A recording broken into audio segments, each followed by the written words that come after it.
This middle-class condemnation swept the lower class away in its train. To do them justice, the common people too felt a natural loathing for the peculiar vice attributed to Wilde. Most men condemn the sins they have no mind to. But their dislike was rather contemptuous than profound, and with customary humour they soon turned the whole case into a bestial, obscene joke.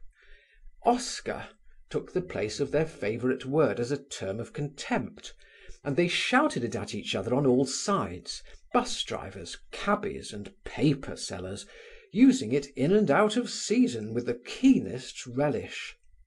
For the moment the upper classes lay mum chance and let the storm blow over.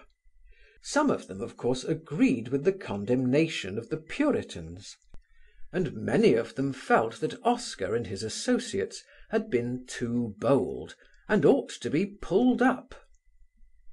The English journals, which are nothing but middle-class shops, took the side of their patrons. Without a single exception they outdid themselves in condemnation of the man and all his works. You might have thought, to read their bitter diatribes, that they themselves lived saintly lives, and were shocked at sensual sin. One rubbed one's eyes in amazement. The Strand and Fleet Street, which practically belong to this class and have been fashioned by them, are the haunt of as vile a prostitution as can be found in Europe. The public houses which these men frequent are low drinking dens, yet they all lashed Oscar Wilde with every variety of insult, as if they themselves had been above reproach. The whole of London seemed to have broken loose in a rage of contempt and loathing, which was whipped up and justified each morning by the hypocritical articles of the Unker Good in the Daily This and the Weekly That. In the streets one heard everywhere the loud jests of the vulgar, decked out with filthy anecdotes and punctuated by obscene laughter, as from the mouth of the pit. In spite of the hatred of the journalists pandering to the prejudice of their paymasters, one could hope still that the magistrate would show some regard for fair play. The expectation, reasonable or unreasonable, was doomed to disappointment. On Saturday morning, the 6th, Oscar Wilde, described as a gentleman, the papers said in derision, was brought before Sir John Bridge. Mr. C. F. Gill, who had been employed in the Queensberry trial, was instructed by Mr. Angus Lewis of the Treasury, and conducted the prosecution. Alfred Taylor was placed in the dock, charged with conspiracy with Oscar Wilde. The witnesses have already been described in connection with the Queensberry case. Charles Parker, William Parker, Alfred Wood, Sidney Mavor and Shelley all gave evidence. After lasting all day, the case was adjourned till the following Thursday. Mr. Travers Humphreys applied for bail for Mr. Wilde, on the ground that he knew the warrant against him was being applied for on Friday afternoon, but he made no attempt to leave London. Sir John Bridge refused bail. On Thursday, the 11th, the case was continued before Sir John Bridge, and in the end both the accused were committed for trial. Again Mr. Humphreys applied for bail, and again the magistrate refused to accept bail. Now, to refuse bail in cases of serious crime may be defended, but in the case of indecent conduct it is usually granted. To run away is regarded as a confession of guilt, and what could one wish for more than the perpetual banishment of the corrupt liver? Consequently, there is no reason to refuse bail.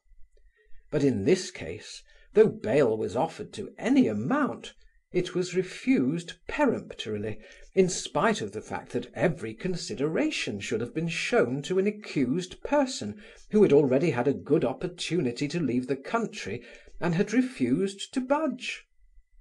Moreover, Oscar Wilde had already been criticised and condemned in 100 papers. There was widespread prejudice against him, no risk to the public in accepting bail, and considerable injury done to the accused in refusing it. His affairs were certain to be thrown into confusion. He was known not to be rich, and yet he was deprived of the power to get money together and to collect evidence, just when the power which freedom confers was most needed by him. The magistrate was as prejudiced as the public. He had no more idea of standing for justice and fair play than Pilate. Probably, indeed, he never gave himself the trouble to think of fairness in the matter.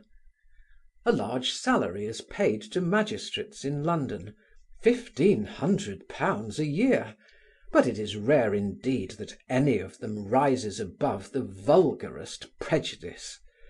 Sir John Bridge not only refused bail, but he was careful to give his reasons for refusing it.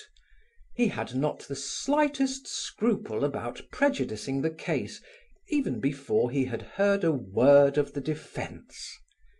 After hearing the evidence for the prosecution, he said: "The responsibility of accepting or refusing bail rests upon me. The considerations that weigh with me are the gravity of the offences and the strength of the evidence. I must absolutely refuse bail and send the prisoners for trial." Now these reasons, which he proffered voluntarily, and especially the use of the word absolutely, showed not only prejudice on the part of Sir John Bridge, but the desire to injure the unfortunate prisoner in the public mind, and so continue the evil work of the journalists. The effect of this prejudice and rancour on the part of the whole community had various consequences. The mere news that Oscar Wilde had been arrested and taken to Holloway startled London, and gave the signal for a strange exodus. Every train to Dover was crowded, every steamer to Calais thronged with members of the aristocratic and leisured classes, who seemed to prefer Paris or even Nice out of the season to a city like London, where the police might act with such unexpected vigour. The truth was that the cultured aesthetes whom I have already described had been thunderstruck by the facts which the Queensberry trial had laid bare. For the first time they learned that such houses as Taylor's were under police supervision, and that creatures like Wood and Parker were classified and watched.